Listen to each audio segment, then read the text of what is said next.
प्रिय विद्यार्थियों, आज हम बीए पार्ट सेकंड के सेकंड पेपर भारत के सांस्कृतिक इतिहास की मुख्य प्रवृत्तियां, इसके अंतर्गत हम बौद्ध धर्म के विषय पर चर्चा करेंगे और ये जानने का प्रयास बौद्ध धर्म 6ठी शताब्दी ईसा पूर्व में महात्मा बुद्ध के द्वारा जिसकी स्थापना की गई, बौद्ध धर्म उस विचारधारा का स्वाभाविक परिणाम था जो कर्मकांड, हिंसा युक्त यज्ञ के आडंबर और पुरोहितवाद के विरुद्ध पहले से ही बहती आ रही थी और जिसकी गूंज हमें उपनिषदों में भी सुनने को मिलती है। तत्कालीन समय में वेद और उपनिषद पढ़ने का अधिकार शूद्रों को नहीं दिया गया, न उन्हें यह अधिकार था कि द्विजों की तरह वे भी यज्ञ करके लोक और परलोक में सुख भोगने की योग्यता प्राप्त करें। तत्कालीन समाज सही अर्थों में बौद्धिक संकट के दौर से गुजर रहा था। जनसाधारण की कठिनाई यह थी कि यज्ञ को छोड़कर उसके आगे धर्म का कोई मार्ग नहीं था, किंतु समाज के प्राय सभी चिंतक यज्ञ के खिलाफ होते जा रहे थे और साधारण गृहस्थ को भी यह भान हो चला था कि यज्ञों के आलोचक असत्य नहीं कहते। दूसरी ओर उपनिषदों की चोटी से जो ज्ञान आ रहा था उस तक साधारण मनुष्य की पहुंच नहीं थी। देश में विभिन्न मत मतांतरों के जो झकझोर चल रहे थे वे भी उसे बेचैन किए हुए थे। ऐसी हालत में जनता कोई ऐसा धर्म चाह रही थी जो सुगम और सुबोध हो, जिसमें पशु बलि की क्रूरता भी नहीं हो और व्यर्थ का आडंबर भी ना हो, जो मनुष्य को अति भोग से भी दूर रखे और तपस्या तथा यति वृत्ति की कठोरता से भी, जो मनुष्य को ध्यान का धर्म की ओर अवश्य ले जाए, किंतु 20 प्रकार के ऊहोपोह में उसे उलझा न डाले। सही मायने में जनता कोई व्यवहारिक धर्म चाह रही थी और महात्मा बुद्ध ने उसे वही धर्म दिया। 6ठी शताब्दी ईसा पूर्व की जब हम बात करते हैं, तत्कालीन समाज जिसके अंदर इतनी विकृतियां, इतनी बुराइयां समावेशित हो चुकी थी कि एक तरफ धर्म के क्षेत्र में जिस प्रकार का बाह्य आडंबर इस समय पनप रहा था, पुरोहितवाद जिसने अपनी जड़ें समाज के अंदर इतनी गहरी कर ली कि जनसाधारण को अब ये लगने लगा कि उन्हें यदि मोक्ष प्राप्त करना है तो उसका एकमात्र साधन कर्मकांड या यज्ञ पद्धति है। इसलिए जनसाधारण जो कि यज्ञ कर्मकांड जिस प्रकार के खर्चीले हो रहे थे उनसे चिंतित था। यज्ञ और कर्मकांड जो महीनों तक चलते थे वो उच्च और कुलीन वर्ग के लिए तो आसान था, लेकिन जनसाधारण की पहुंच से बाहर था। ऐसे समय में 2 क्षत्रिय राजकुमार ने वैदिक धर्म के अंदर जो बुराइयां आ चुकी थी उन बुराइयों पर, या ये कहें कि उस समय समाज के अंदर जिस प्रकार की स्थिति थी, उस स्थिति और धार्मिक क्षेत्र के अंदर जिस प्रकार की क्रूतियां उत्पन्न हो चुकी थी, उनके विरुद्ध एक आंदोलन चलाया। ये 2 क्षत्रिय राजकुमार थे, महावीर स्वामी और महात्मा बुद्ध। महावीर स्वामी जिन्होंने अपने अनुयायियों को, जैसा कि का उल्लेखित है कि जैन धर्म जो कि सबसे प्राचीन धर्म था, लेकिन महावीर स्वामी ने 6ठी शताब्दी ईसा पूर्व में इस धर्म को आगे ले जाने का कार्य किया। उन्होंने अपने अनुयायियों को कठोर तपस्या पर बल देने की बात कही। तो दूसरी तरफ हम देखते हैं कि महात्मा बुद्ध ने यहाँ जनसाधारण को ही नहीं बल्कि सभी के लिए उन्होंने मध्यम मार्ग का अनुसरण करने की बात कही। आज हम ये जानने का प्रयास करेंगे कि जिस मध्यम मार्ग की स्थापना, या ये कहें कि बौद्ध धर्म जो कि एक सरल धर्म था, जो कि जनसाधारण को निकट ला रहा था, इस धर्म की स्थापना किन परिस्थितियों में हुई और इनके संस्थापक महात्मा बुद्ध के जीवन काल में ऐसी कौन कौन सी घटनाएं घटी, इनकी जानकारी लेने का हम यहां प्रयास करेंगे।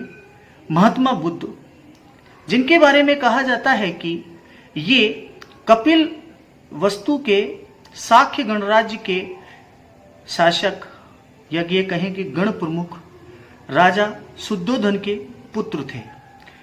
तो 63 ईसा पूर्व इनका जन्म महामाया के गर्भ से हुआ।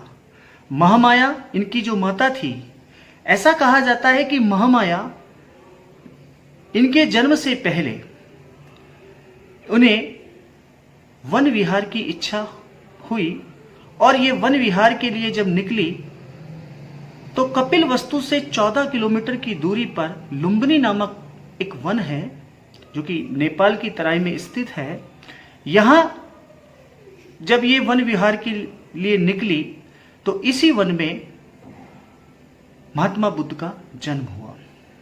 कहा जाता है कि सम्राट अशोक ने अपने राज्यारोहण के कुछ वर्षों बाद जब कलिंग का युद्ध लड़ा, और कलिंग युद्ध के पश्चात जब उन्होंने बौद्ध धर्म को स्वीकार किया और जितने भी बौद्ध धर्म से संबंधित तीर्थ स्थान थे उनकी यात्रा की, उनमें से एक स्थान ये भी था।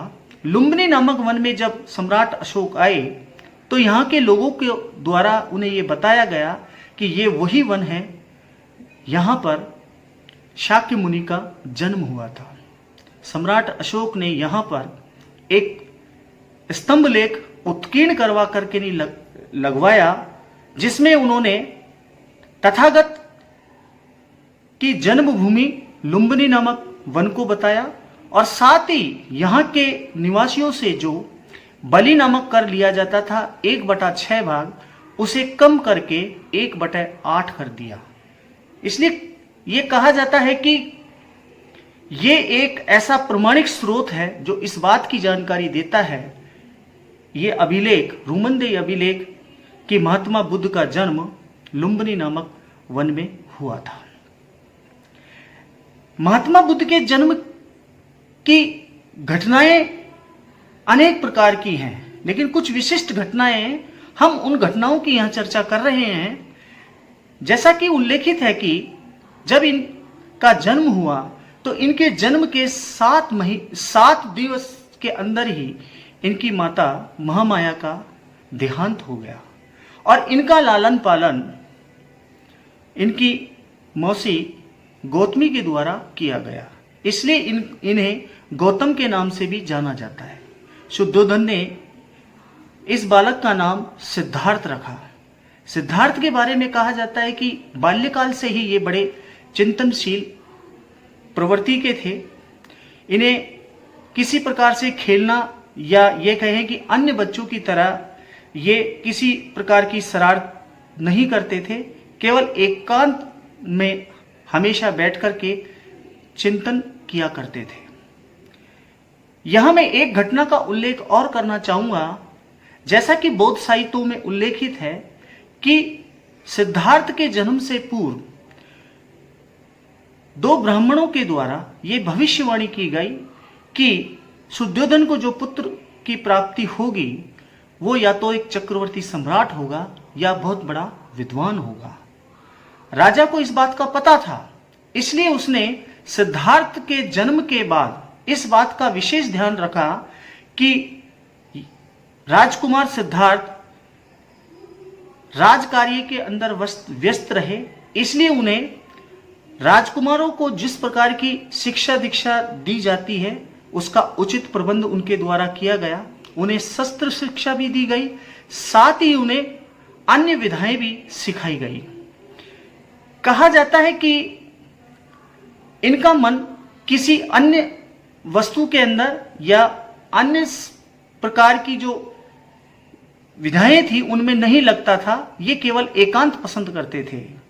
18 वर्ष की आयु में पिता ने इनका विवाह यशोदा नामक जो कन्या थी उसके साथ में कर दिया और इनके लिए ऋतुओं के हिसाब से, अलग अलग ऋतु के हिसाब से इनके लिए महलों का निर्माण कराया गया और इस बात का विशेष ध्यान रखा कि ये बाह्य परिवेश से परिचित न हो और राजकीय ऐशो आराम और राजकीय परिवेश के अंदर ही ये पले बड़े रहे और यहीं तक इनकी सोच रहे। लेकिन जैसा कि उल्लेखित है कि सिद्धार्थ का मन कहीं पर भी नहीं लगता था। कहते हैं कि विवाह के कुछ समय पश्चात जब इन्हें एक पुत्र रत्न की प्राप्ति हुई और इसका समाचार इनको जब सुनाया गया तो अनायास ही इनके मुख से निकला राहुल, अर्थात एक और बंधन। राहुल का अर्थ यहां बंधन बताया गया है। और जिस प्रकार से सांसारिक वस्तुओं से ये अपने आप को अलग रखना चाहते थे, एक समय की बात है कि इन्होंने नगर भ्रमण की इच्छा जाहिर की और इन्होंने अपने सारथी को बुलाया और नगर के लिए वो निकल पड़े। रास्ते में जिस प्रकार से इन्हें 4 दृश्य मिले, इन 4 दृश्यों ने इनकी दशा और दिशा दोनों को ही परिवर्तित कर दिया। जैसा कि बौद्ध साहित्य में उल्लेखित है कि जब इन्हें एक रोगी व्यक्ति मिला और रोगी व्यक्ति के बारे में जब इनके सारथी के द्वारा बताया गया तो ये बड़े दुखी हुए। इसके पश्चात जब ये आगे बढ़े और इन्हें एक बुजुर्ग वृद्ध व्यक्ति मिला और उसके बारे में जब बताया गया तब ये और दुखी हुए। इसके पश्चात जब एक व्यक्ति की शव यात्रा निकल रही थी उसके बारे में बताया गया तो ये दुखों के अंदर डूबते चले गए। इसके पश्चात जब इन्होंने एक प्रफुल्लित मुद्रा में आते हुए एक सन्यासी को देखा और उसके बारे में अपने सारथी से पूछा, तब इन्होंने कहा कि ये सांसारिक जितनी भी वस्तु हैं इन सारी वस्तुओं का ये त्याग कर चुका है और ये ज्ञान प्राप्त करने के लिए निकल पड़ा है। तभी से इनके मन में वैराग्य या ये कहे ज्ञान प्राप्ति का ध्यान इनके मन में आया और एक रात 29 वर्ष की आयु में इन्होंने अपने परिवार, अपने पुत्र, अपनी पत्नी, राजसी ठाट बाट ऐशो आराम को छोड़ करके ये रात्रि के समय महल से निकल पड़े। जैसा कि बौद्ध साहित्य में उल्लेखित है कि इन्होंने सब कुछ छोड़ दिया और रात्रि के समय अपने परिवार को, अपने राजसी ऐशो आराम को त्याग कर दिया। इस घटना को महाभिनिष्मीकरण कहा गया है। इसके पश्चात ये कुछ दिनों तक आम के उद्यान में रहे, 7 दिन तक, और उसके पश्चात ये आलार कमाल नामक जो एक ब्राह्मण था और उसका एक सहयोगी था, उसके साथ में इन्होंने समाधि में लीन कैसे रहा जाता है इसकी शिक्षा प्राप्त की और उसके बाद में ये आगे बढ़े।